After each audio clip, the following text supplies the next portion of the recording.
move on, it's been a lot of back and forth discussion about, will the Cleveland Guardians trade Shane Bieber? And we know that won't be the case. In fact, Shane Bieber is heading to the 60-day injured list, and I think September is the earliest he can pitch again. September 10th.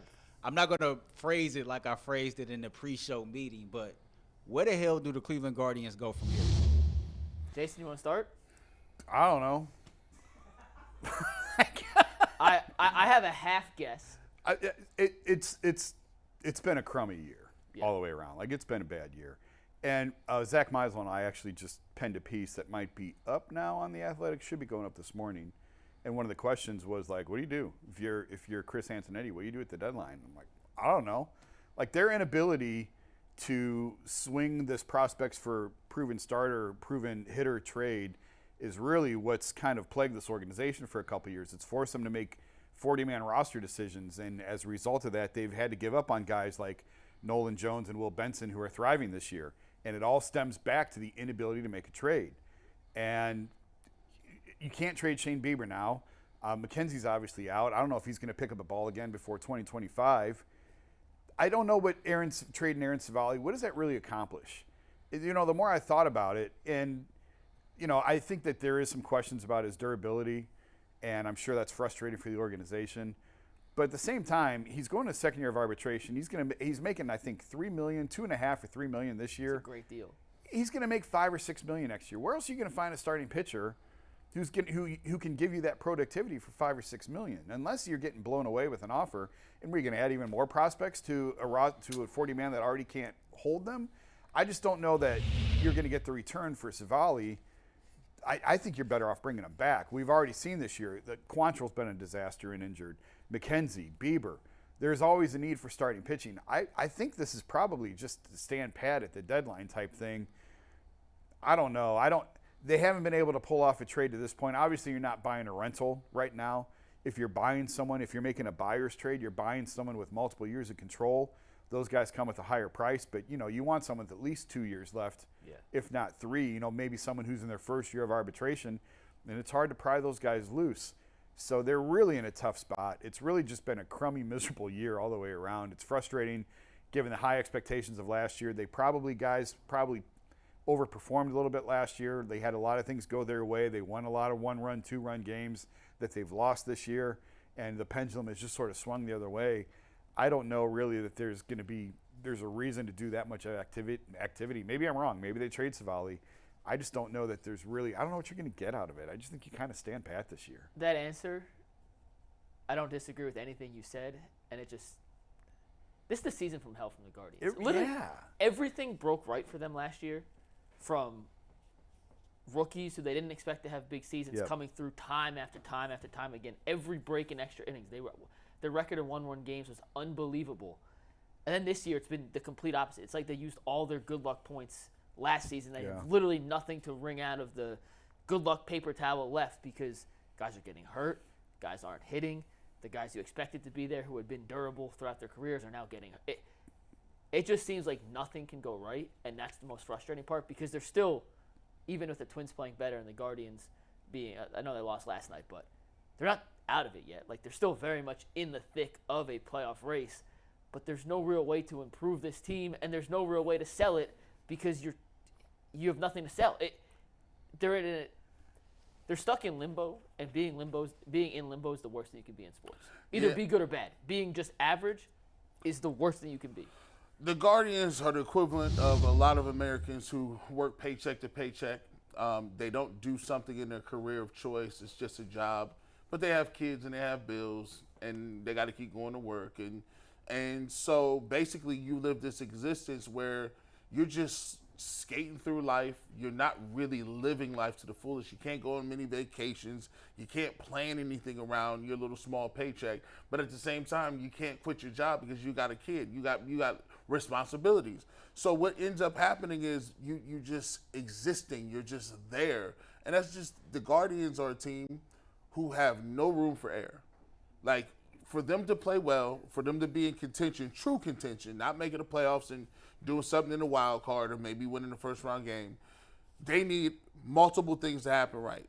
You have McKenzie, that's not going to play rest of the year probably. Bieber, who looks like he's now on the 60-day, he looks like he's up out of here, or the most of the season that's meaningful.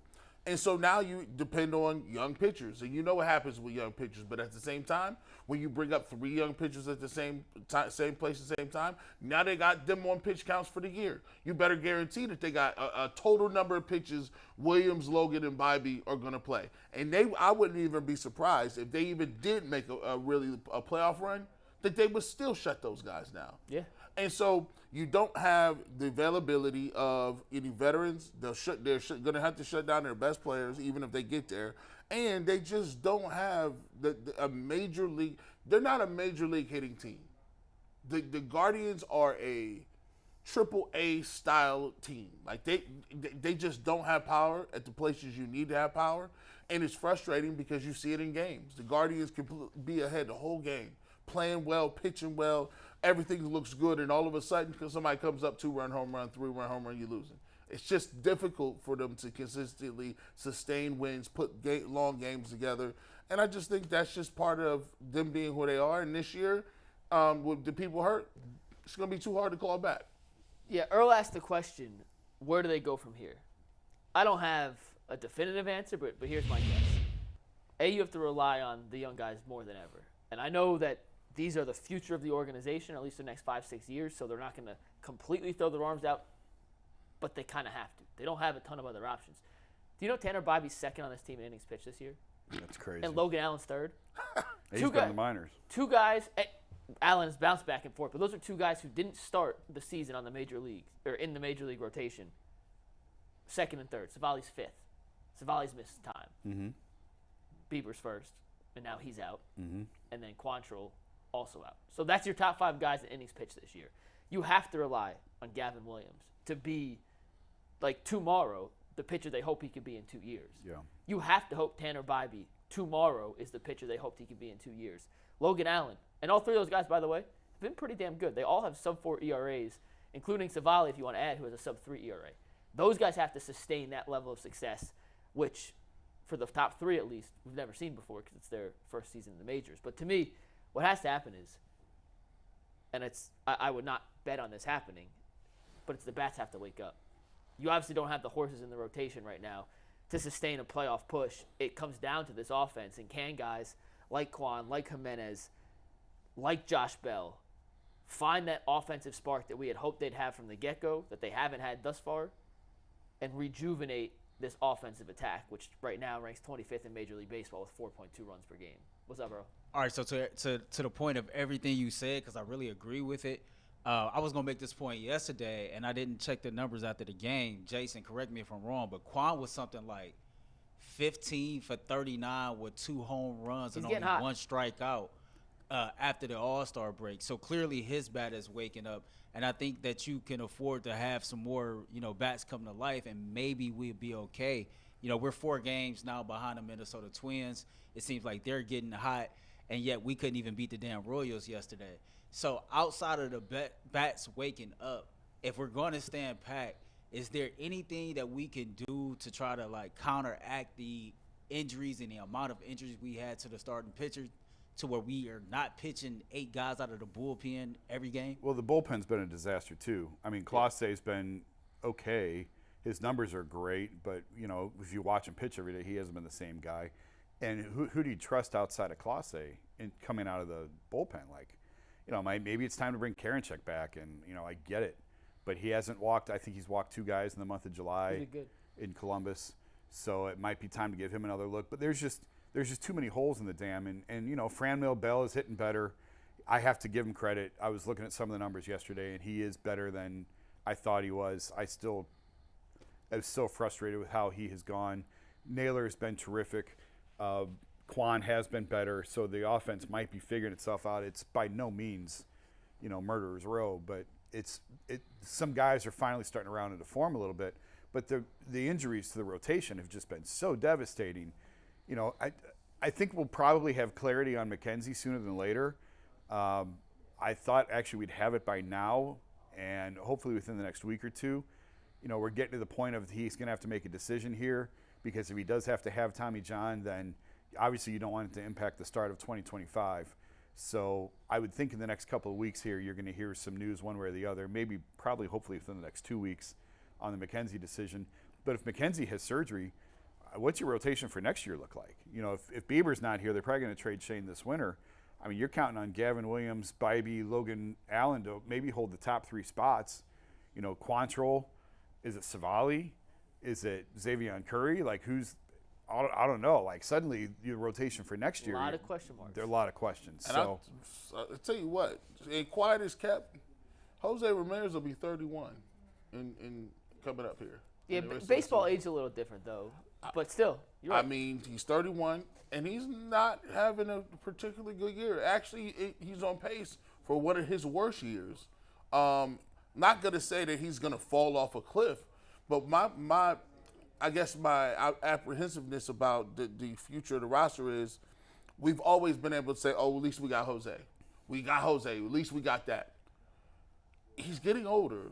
I mean, at some point in time, do we go back and look at this like, man, we wasted the prime of his career, well, and now he might be declining a little bit? I'm glad you went there because I was thinking earlier in our conversation, like we talk about the clock holding over the Cavs and what an important year this is for Donovan.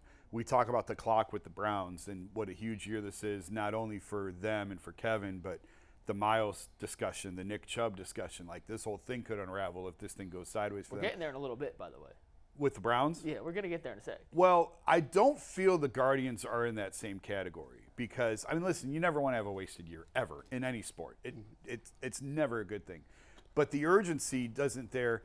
I mean, Jose, I wouldn't say this is a terrible year for Jose. I would say that he's there, he's in the 3-hole to drive in runs, and the guys hitting 1 and 2 haven't done their jobs. He hasn't had a lot of opportunities. He still leads the team in WAR by quite a bit. He's still over a 1 win higher than anybody else on the team in WAR. He's still terrific defensively at third. I hear what you're saying about age-wise, but I don't think we're at that point where he's going to fall off a cliff. So if there is a team in town that can afford to have a punt season, it is the Guardians as opposed to the other 2 teams. Doesn't take away from the frustration at all. It's still incredibly aggravating to go through, but I don't get – it's not like Frankie a couple years ago going into the last year of his contract and what are you going to do? Like that sense of urgency of we're on the verge of losing one of our best players. It's just – it is what it is. They've got to figure this out, though. They've got to figure out the 40-man. They've got to find a way to make a trade. They've got to find a way to unclog some of these spots because, again, that roster jam is what I think has cost them Nolan Jones and Will Benson and some of these other guys because they just don't have room to keep everybody. You just said something that sparked a thought to me. Maybe part of the reason of why this season's been so frustrating to the viewer, to the fan, to us, is for the last 5, 6, 7, 8, 9 years since Chris Antonetti and Mike Chernoff kind of took over the baseball decision-making process. I don't want to say they've been flawless. They get more right than wrong. They've had so many more correct decisions than incorrect decisions. Yes. And this year, for whatever reason, maybe, like I said, I used the good luck towel earlier. Maybe it's just, you go all in at some point and eventually regression your luck runs to the out. mean, man. Everything they've done right in the past, it's gone contrary to that this year. The Zunino signing. Yeah. The Bell signing. Yeah. Putting your trust in Bieber and McKenzie to stay healthy, which I don't fault them for. It hasn't worked. Letting go of Benson, letting go of Nolan Jones for other guys who haven't produced yet.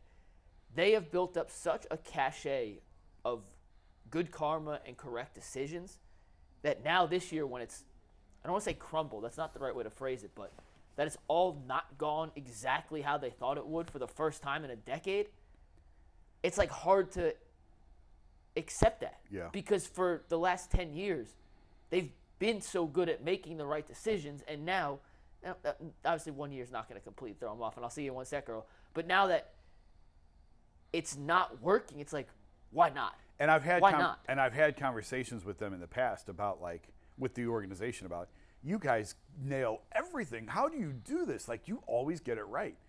And the people in the organization will tell you, hey, we don't have anything. We don't have it all figured out. Like, pump the brakes on that. We make mistakes too. We still get things wrong. But it just feels like they hit so often when they do make mistakes. It's like, wow, how did you miss? You don't miss anything. How did you miss that? They are human. They are infallible, and they have made mistakes this year.